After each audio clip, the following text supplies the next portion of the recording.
What's good, sports family? We have a breaking news in the NBA that just happened. The Memphis Grizzlies and the Utah Jazz have just made a trade, and let's get into it. So, the Memphis Grizzlies sent to Utah, which is Jaren Jackson Jr., John Kocher, my apologies, Jock Landale, Vincent Williams Jr. Now, Utah sent to Memphis is Walter Clayton Jr., Kyle Anderson, Tyler Hendricks, George Niang, and 3 first-round picks. Now, this is why the Grizzlies made the trade. First one, get long-term assets and draft capital. Memphis received 3 future first-round picks, which are valuable for a rebuild or a retooling around Ja Morant and Zach Edey. Picks give flexibility to draft talent or be used in future trades. Second one, add role players and depth. They got experienced players like Kyle Anderson and young pieces like Taylor Hendricks and Walter Clayton Jr. Gives them salary flexibility and roster depth rather than just relying on one star. Third one, financial consideration. Moving Jackson Jr.'s contract can help Memphis manage salary cap long term, especially with his looming extension and potential max salary, a concern some analysts noted on social platforms today. So the Grizzlies are balancing competitiveness now with flexibility for future building blocks. That's why they did this trade. Now, the Jazz, why they did this. A win-now move. Utah added a high-impact star in Jaren Jackson Jr., a tough defender and versatile scorer, which signals that they're trying to be competitive in the Western Conference rather than just tanking for picks like always. Second one, fit current roster needs. With injuries like Walker Kessler out for the season, and Utah needed frontline talent and defensive presence, Jackson Jr. brings rim protection and spacing alongside other exiting pieces. Third one, belief in contending this season. The Jazz may see this as their best chance to climb their standing. Adding a start immediately improves their odds to win more games this season. Now, pretty much, I'm going to tell you guys each things about each player on the team that they received and what they will be doing.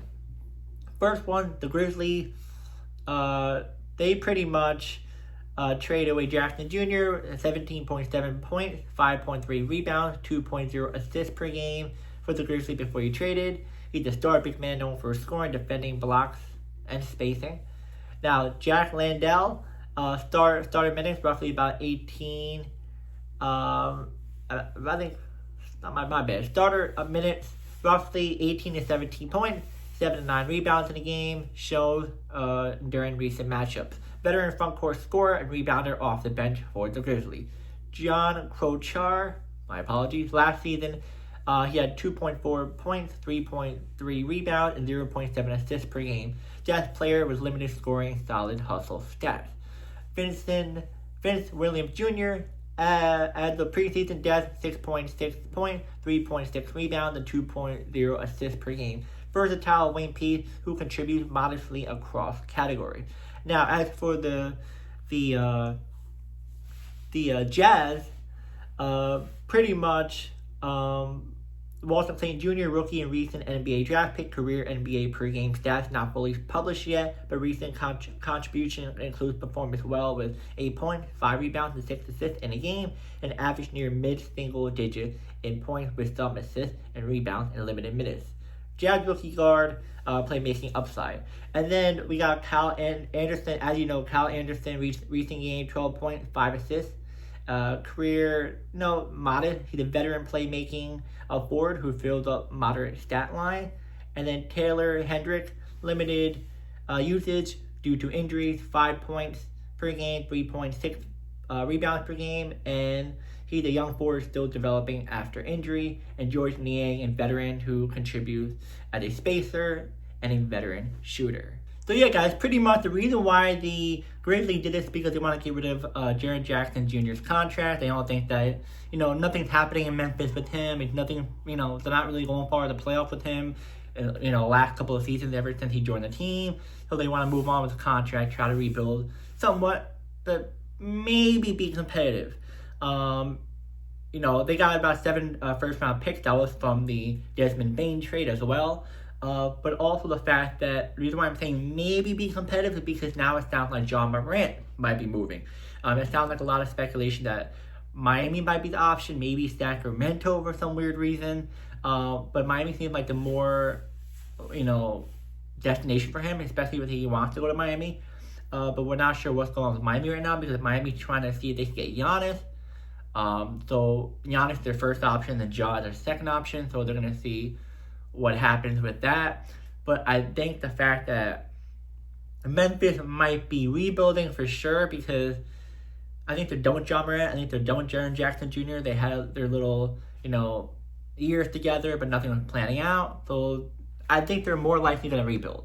I don't think they're going to be competitive. I know a lot of places that they're said they're trying to be more competitive, but still rebuild in a way. But it seems like a lot of people are saying that they're definitely going to get rid of both of them, which I already got one of them. Now we got to wait for John Morant. Now, as for the Jazz, trying to be competitive, the West is pretty stacked. There's a lot of good teams, so they made a move that is in need. Their center, Wessler, I said the name before. He was out for the rest of the season due to an injury, so they don't really have a strong veteran, strong, good center. So they want to bring Jaren Jackson Jr. in to fill that void. And the rest of it is just death pieces. Just like the Grizzlies, they just got death pieces. A rookie might do well for the future for them, but just a bunch of death pieces. And, I think it was just the main thing about this trade was just mainly Jaren Jackson Jr. just getting traded, and then both of them just giving each other death pieces. I think for the Grizzlies, you get a rookie that might become a really good player. But I think the main focus was the three first-round draft picks. So, yeah. It sounds a little bit confusing how I'm explaining it, but it sounds like the Grizzlies just wanted a young rookie that might become something and 3 first-round picks and just give us some death player, and the Jazz just wanted a superstar player and give us some death players as well. Yeah. So, who won this trade? Who lost this trade? I'm gonna say the Grizzlies, honestly, because that's a pretty good trade. You get a bunch of death pieces. I know 2 of them are veteran players in Kyle Anderson and George Niang, but you get Taylor Hendrick and Walton Clayton. Walton Clayton is a rookie, so you have a guy you can try to work with, and you have 3 first-round picks. So now you have 7 or 8 first-round picks now in total. So now they can definitely draft a high draft pick, or they can combine their draft pick and get a superstar, which I don't think that's going to happen. Unless they're trying to go for Giannis, that would be crazy. But Giannis definitely does not want to go to Memphis. That would make no sense. But, yeah, I think the Grizzlies won this one. You can say the Jazz, but we're not sure. Jaren Jackson's injury. Let's see how he does with the team. The West is too stacked. If the West wasn't stacked, I'm like, all right, I think I maybe can see the Jazz winning it. But the West is so stacked that it's kind of a gamble. We have to see how he does. But, yeah, guys, let me know in the comments who won the trade, who lost this trade. I can't really give you anything else or other teams that Jaren Jackson Jr. could have gone to. I feel like this is the perfect fit for him. Yes, they maybe not fit at first, but we just have to wait and see. This is good move for both sides. I can't really give you any other team that should have gotten Jaren Jackson Jr. or should have gotten 3 first-round picks or a rookie. Yeah. And I'll see you guys in the next video.